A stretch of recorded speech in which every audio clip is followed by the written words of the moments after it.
What's going on, guys? I hope you are having a great week. Hey man, listen, I'm about to have a little bit of fun with this video because one of my favorite writers, his name is Tony Casello, he did an article where he's ranking the transfers that came to the Buffs this year. All right, and I had a little bit of fun with him. I've been telling y'all that I only needed a year because I was kind of new to college football. All right, and I'm also new to the Buffs, but I was going to pick this stuff up pretty quickly, okay? Once I got introduced and I got to know the lay of the land and I started to understand how things works around here, I'm going to start making my own predictions and I'm going to start having my own opinions and stuff like that. This is the first video where I have to challenge my favorite writer because he kind of snubbed my favorite player on the Buffs. That's Chido. He kind of snubbed him, but this is all in good fun. All right, this is not no malicious video. So Tony, what's up? I hope all is well. Okay, I've already had a conversation with Tony. All right, Tony's not a bad guy. I don't want nobody taking sides in this here thing. Okay, but I'm gonna give you the list that he put up, give you the players, and I'm gonna have to do a little bit of pushback like we do on TLP Live. I'm gonna have to push back on why Chido's not on this list. I'm gonna go ahead and give you that list and my pushback on Tony right after Chido tells you who we are around here and why you can't shame us because we accept our fate. We are, wait, let him tell you. Chido, who are we? BWB. Bandwagon Buffs. That's right. It's your man's Harry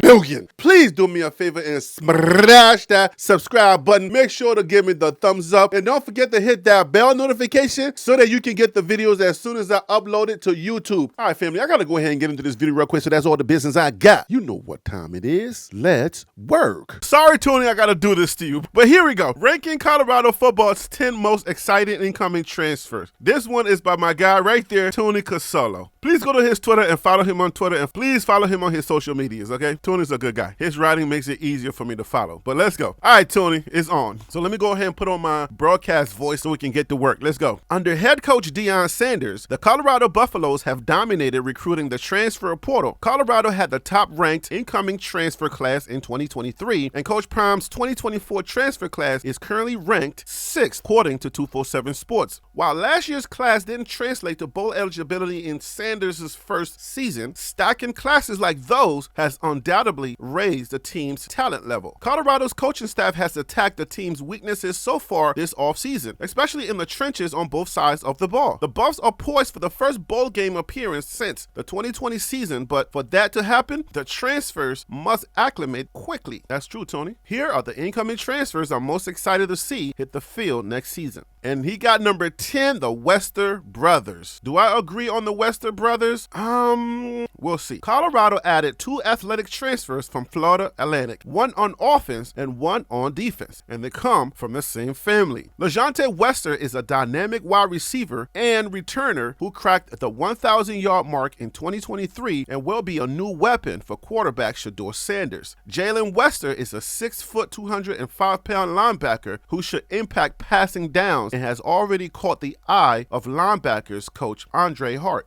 At number 9, we got right tackle Khalil Benson. Thanks to guys like Khalil Benson, CU's remade offensive line should be much improved in 2024. The former Hoosier started in all 12 games for Indiana at right tackle last season and should slot in at that position for the Buffs, but he'll face competition from holdovers like Savion Washington. So a lot of you guys already know some of these players, so you let me know if you disagree or you agree with this list for the most part. Coming in at number 8 is defensive back Preston Hodge. The Liberty Flames had an incredible season in 2023, and Preston Hodge was a major reason for their success. The 4-star transfer defensive back was all over the field for Liberty, compiling 48 tackles, 10 passes defended. Should I say defended or deflected? Tony, you gotta let me know, is that deflected or defended? And 2 interceptions, including one he took 62 yards to the house against UMass. At number 7, we got linebacker BJ Green the second. Now, BJ Green is not in-house yet, so we really don't know what we're getting, but if I was to replace anyone, I'm looking at maybe one of the Wester brothers, or I would say maybe BJ Green. I don't know yet, but give me some chance. Let me get through this, and I might let you know who I'm replacing. I got to keep that broadcast voice going while I'm talking. I love it.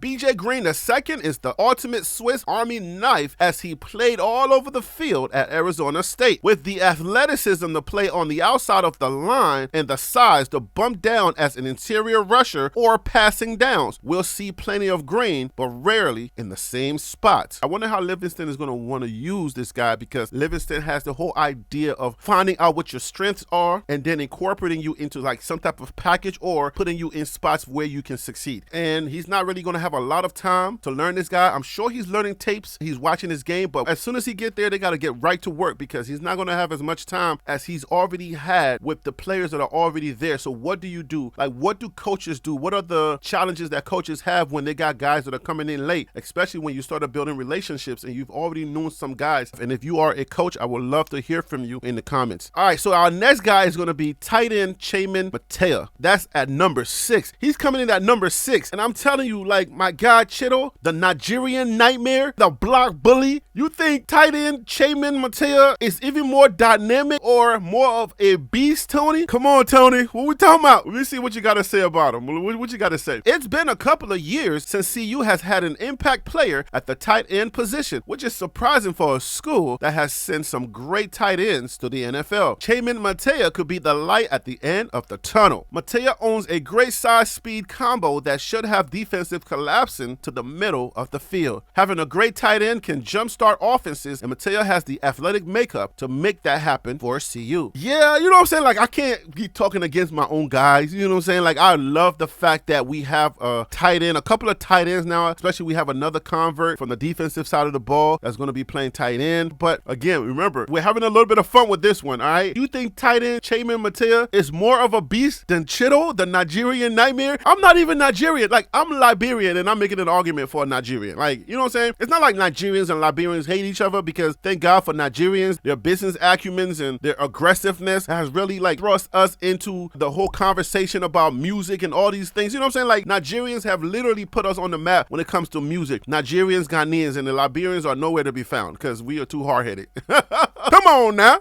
Anyway, so I do love my Nigerians. I love Africa as a whole, but Nigerians, you guys hold a special place in my heart because you guys are definitely doing what you have to do to keep us in the conversation. All right, let's go to number 5. We got offensive lineman Tyler Johnson. Even Tyler? I have not heard Tyler's name that often. Hey, listen, I'm not saying he ain't good. I'm just making a case for my Nigerian brother. You understand what I'm saying? All right, another impact big man along the offensive line, Tyler Johnson, was a 4-star prospect coming out of high school and held that rating as a transfer out of Houston. Johnson will likely form a new guard tandem with an upcoming name on this list, giving CU a massive upgrade on the O-line. I kind of already know who he's talking about because I like the guy that he's talking about as well. So I agree for the most part on this list, okay? I understand why he's bullish on certain guys on this list. So listen, Chido, if you're listening, my Nigerian brother, this is a Liberian brother trying to defend you out here. You know what I'm saying? But it's all in fun, okay? Now, here we go. At number 4, which could actually, a little bit higher, is O-line Justin Mayers. I don't know if I push him at number 4. Let's see what Tony has to say first. Let's just see. Justin Mayers, the other new guard I'm excited about, was a road grader at University of Texas El Paso, that's UTEP, and one of the highest rated offensive line transfers in the country when he signed with CU. Mayers started every game in the past 2 seasons for the Miners, where he allowed only 1 sack in 402 passing attempts. Yeah, so I think Mayers should be a little higher on this list. He should be like maybe number 2 or number 1. That's how I feel about Mayers. I'm very bullish on Mayers. And Chido. Wide receiver, Will Sheppard. And I can understand why Tony like Will Sheppard at number 3. Some have been dismissive of Colorado acquiring a transfer from Vanderbilt. That's a big mistake. Even with Vandy's recent struggles, Sheppard dominated SEC defensive backs, gaining 2,067 yards and 21 touchdowns over 4 years with the Commodores. For a lot of you who don't know, if you saw the video that I made, guess who is from Vandy? Your AD,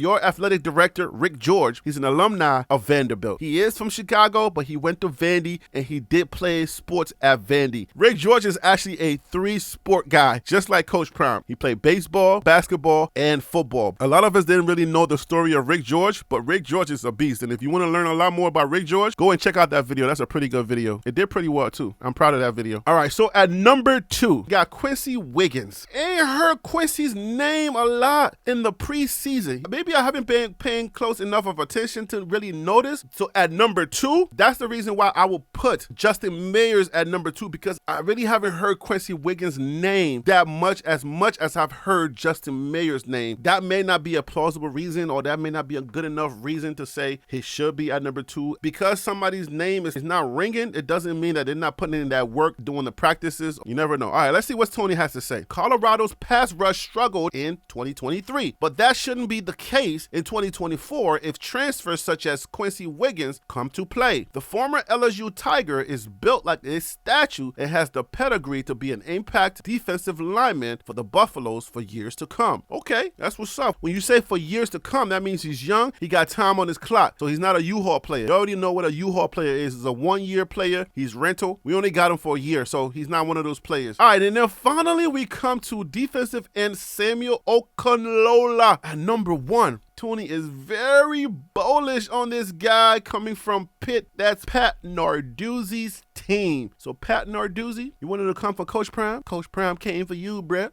Got one of your players because Tony thinks he's the number 1 most exciting player that we've gotten out of the transfer portal. Okay, Pat Nard. Yes, sir. In addition to Wiggins, hey, Tony, if you love Pat and you and Pat are friends, I don't want to pit y'all. Get it? Pit y'all against each other. This is all in fun. You understand what I'm saying? Anyway, in addition to Wiggins and Green, the Buffaloes also reeled in defensive end Samuel Okunlola from the Pitt Panthers. Okunlola is another 4-star transfer who played 2 seasons with the Panthers, mainly as a pass rush specialist. The 6'4", 245-pound edge rusher is in line for a bigger role at Colorado and should build on his career totals of 5 sacks and 6 TFLs. That's tackles for loss. Okay, Camo Prime with the jumpsuit. How do Harry B feel about this list? All right, so I'm thinking at number 4, we should have somebody like Chido Nwangwu. All right, that's how I feel. The block bully should be at number 4 or number 3. And at number 2, I would say we should have Justin Mayers at number 2. I think their productions are going to be highly touted. You're going to see their productions raised. That's where I'm challenging Tony on this one. So Tony and whoever's listening and want a piece of this challenge, I want you to bookmark this video, and either somewhere in the middle of the season, you're going to have to come and give me my props, or you're going to have to come to me and say, Harry B, told you so. All right, and then I'm going to have to give you your props. The way that I look at it, I think Chido is going to be highly talked about. A lot of people are going to be talking about Chido, even though he's on our defensive line, and the trenches don't really get talked about. But the fact that Coach Prime has made the trenches sexy again, everybody's eyes are going to be on those trenches. That only means that Chido is going to be highly touted. He's going to be highly talked about. When you hear those analysts and the sports announcers, I don't know how they're going to say it, but you're going to be hearing Chidozy. You're going to say, Justin Mayers have done it again. Like, I'm not saying the Wester brothers are not as good as they come. I'm not saying that Tony Cosolo is definitely wrong about this list. I like a lot of the guys on this list. We've done another video about the impactful transfers, and this is sort of like the same type of video, but now if you're ranking the ones that you're mostly excited about, I think Chido should have been on this list. Chido is a monster. Chido is a beast. Let me show you the conversation that me and Tony had. So I reached out to Tony and I said, Harry B, put it on the screen. You're editing. Put that on the screen real quick so the people can see the conversation. So like, I reached out to Tony and I said, Chido didn't make this list. The Black Bully is currently one of, if not my favorite players, due to his strength and will, and, well, I should have said due to his strength, will, and tenacity. Dude can take on 2 O-linemen and get to the ball. Does he not qualify as a transfer, or you just felt the other guys were more exciting? So he says, honestly, the list could have been 20 long with guys like Chido, Barnes, Webb Walker, and the Wade siblings, but I'm excited for Chido. The dude is a monster in the middle, pause. The line that would be a beast next year. So then I said, all right, so let me challenge you a little. If Chido is a beast, who in your honest opinion on this list is more of a beast than he or him? Any educators out there? Is it than he or is it than him? You let me know. Let me know in the comments right now. Tony writes back and he says, the 11 I mentioned. Did he mention 11 or was it 10? That is how deep this transfer class is. So that's a good sign. If he feels like this transfer class is deep, then that means that we have the talent, Camo, Coach Prime, Camo from head to toe. Then that means that we have a good transfer class and we should do pretty well in the Big 12. That's exciting, but I'm challenging it because I feel like if we are that deep, I feel like Chido is one of the more exciting ones. I said, wow, I have to say I finally disagree with you on something. As many videos and your writing I have used, I think Chido belongs on the list, and I will not be keeping my eyes on the guys on this list. We got to bookmark this, that Chido will have more production than half of this list. He says, I like it. Hopefully him and the other transfers make me eat my words. I say, you're still my favorite writer since I've been introduced to the Buffs last last year, 1 year in, and I'm now challenging you. This is great. Haha. And then we had a little bit of, back and forth. But that was pretty much it. Whenever sports people are having that kind of conversation, that's a good sign for us. That's a good sign for Colorado. I'm not saying that we're way better than everybody else. I'm just saying that we should be excited because, number one, you think about what happened last year, what transpired. What's going to transpire this year is going to be much different. It should be a lot better because the elements that you had last year are not the same elements. You have more talent. You have a lot of guys that have taken this personally and they know what the assignment is. Whenever you can identify what the problem is, then those problems could be answered, or you're going to go out and you're going to seek out the answer to whatever the problem is. It's a little hard to not know what the problem is because you're already into the season. It's too late. It's too late for to go get new players. But now that we knew what the problem was, we identified the specific issues that we were having on that defensive line. We could not stop the run. What is this guy going to do? What are you going to do? You going to stop him? You going to stop him? You guys tell me what you think happened right there. Okay, Shiloh. Anyways, we're not going to be focused like my guy Willie always says from the Tennis Channel 2.0. Last year is over. This year, we're getting a lot better players. So that's what we're looking forward to. That's what I want people to understand and to hone in on. It's a good thing that we have this discussion. It's good for Colorado. Now, how many games is it going to equate to? How many games does that say that we're going to win? It's yet to be seen. And don't nobody know what type of pressures they're going to be facing, or when the whistle's finally blown, how they're going to handle adversities, people being nicked up, people being hurt and stuff like that start happening. How are they going to handle those adversities? That's what we got to start thinking about. At the end of the day, then we start evaluating. Now, one of the writers, I believe it was Brian Howell, that said Chido was not in uniform or he wasn't in pads when we did the scrimmage. So I don't know if Chido's nicked up or he's banged up right now. I have no idea. Somebody please let me know. If you know in the comments, let me know. He's a massive problem for the offensive line. Understand that. Chido is a massive, massive problem for the offensive line. And I'm excited that he's on our team. Even though he's a rental, he's a U-Haul, it's all good for me. We're definitely going to be seeing him in an NFL jersey. That's for sure. You know what? Don't take my words for it. Go ahead and bookmark this video so that you can come back either the middle of the season or at the end of the season so we can have that conversation. But I'm going to have to leave it right there and see you, get it? See you on the next video. Okay.